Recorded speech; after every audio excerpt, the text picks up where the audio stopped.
അടിയന്തരാവസ്ഥ കാലത്തെയും ഇന്ദിരാഗാന്ധിയെയും അതിരൂക്ഷമായി വിമർശിച്ച് ശശി തരൂരിന്റെ ലേഖനം. അന്യായ തടവുകളും തടങ്കൽ പീഡനങ്ങളും കൊലപാതകങ്ങളുമടക്കം മനുഷ്യാവകാശ ലംഘനങ്ങളുടെയും അമിതാധികാര പ്രയോഗത്തിന്റെയും കാലമായിരുന്നു ഇന്ദിരാഗാന്ധി സർക്കാരിന്റെ കാലത്ത് പ്രഖ്യാപിച്ച അടിയന്തരാവസ്ഥ. ജനാധിപത്യ റിപ്പബ്ലിക്കിലെ അരാജകത്വത്തിന്റെ ആ കാലത്തിന് രാജ്യം കൊടുത്ത വില ഇന്ത്യൻ റിപ്പബ്ലിക്കിന്റെ ആത്മാവ് തന്നെയായിരുന്നുവെന്ന് ശശി തരൂർ വിമർശിച്ചു. കിട്ടിയ ഏറ്റവും അടുത്ത അവസരത്തിൽ തന്നെ ഇന്ത്യൻ ജനത ഇന്ദിരാഗാന്ധിയെയും അവരുടെ പാർട്ടിയെയും അധികാരത്തിൽ നിന്ന് പുറത്താക്കി എന്നും തരൂർ ലേഖനത്തിൽ എഴുതി.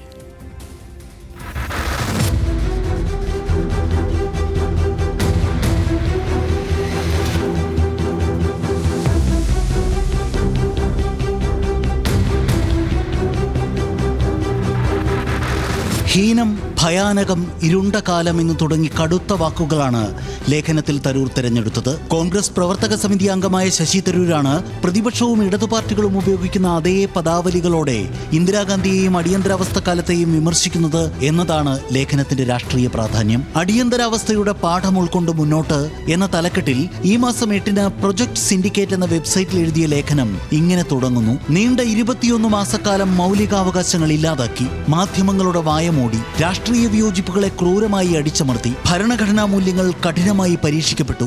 ലോകത്തെ ഏറ്റവും വലിയ ജനാധിപത്യം അന്നേരം ശ്വാസമടക്കി പിടിച്ചിരുന്നു. 50 വർഷത്തിന് ശേഷവും ഇന്ത്യയുടെ കൂട്ടായ ഓർമ്മയിൽ കഠിനമായ ആ കാലം മായാതെ കിടക്കുന്നു. ഇന്ത്യൻ ജീവിതം ഭയാനകമായ നിശബ്ദതയിലേക്ക് വീണുപോയി. രാജ്യത്തിന് അച്ചടക്കവും ക്രമവും ഉണ്ടാകാൻ അടിയന്തരാവസ്ഥയ്ക്ക് മാത്രമേ കഴിയൂ എന്ന് ഇന്ദിരാഗാന്ധി ശഠിച്ചു. പൗരസ്വാതന്ത്ര്യം ഇല്ലാതാക്കി, വിയോജിച്ചവരെയെല്ലാം തടവിലിട്ടു. തടങ്കൽ പീഡനങ്ങളും കൊലകളും പതിവായി. ഇന്ദിരയുടെ മകൻ സഞ്ജയ് അക്രമ വഴിയെ നിർബന്ധിത വന്ധ്യംകരണം നടപ്പാക്കി. ചേരികൾ പൊളിച്ച് ആയിരങ്ങളെ വീടില്ലാത്തവരാക്കി. ഇന്ത്യൻ റിപ്പബ്ലിക്കിന്റെ ആത്മാവിനെ ആ കാലം ബലി കഴിച്ചു. ഇന്ത്യൻ ചരിത്രത്തിൽ മായാത്ത മുറിവുണ്ടാക്കി. 1977 മാർച്ചിൽ അടിയന്തരാവസ്ഥ പിൻവലിച്ചതിനു ശേഷമുള്ള ആദ്യത്തെ സ്വതന്ത്ര തെരഞ്ഞെടുപ്പിൽ ഇന്ദിരയെയും അവരുടെ പാർട്ടിയെയും വോട്ട് ചെയ്ത് അധികാരത്തിൽ നിന്ന് പുറത്താക്കിക്കൊണ്ട് ജനം ഇതിനെല്ലാം തിരിച്ചടി നൽകി. 3 പാഠങ്ങൾ ഇന്ത്യ ഇതിൽ നിന്ന് പഠിക്കണം. 1. വിവരസ്വാതന്ത്ര്യവും സ്വതന്ത്ര മാധ്യമ പ്രവർത്തനവും ജനാധിപത്യത്തിൽ പരമപ്രധാനമാണ്. 2. ജനാധിപത്യം ഒരു സ്വതന്ത്ര നീതിന്യായ വ്യവസ്ഥയെ ആശ്രയിച്ചിരിക്കുന്നു. 3. നിയമനിർമ്മാണ സഭയിലെ ഭൂരിപക്ഷത്തിന്റെ പിന്തുണയുള്ള അമിതാധികാരമുള്ള എക്സിക്യൂട്ടീവിന് ജനാധിപത്യത്തെ അപകടത്തിലാക്കാൻ ഇനിയും കഴിയും.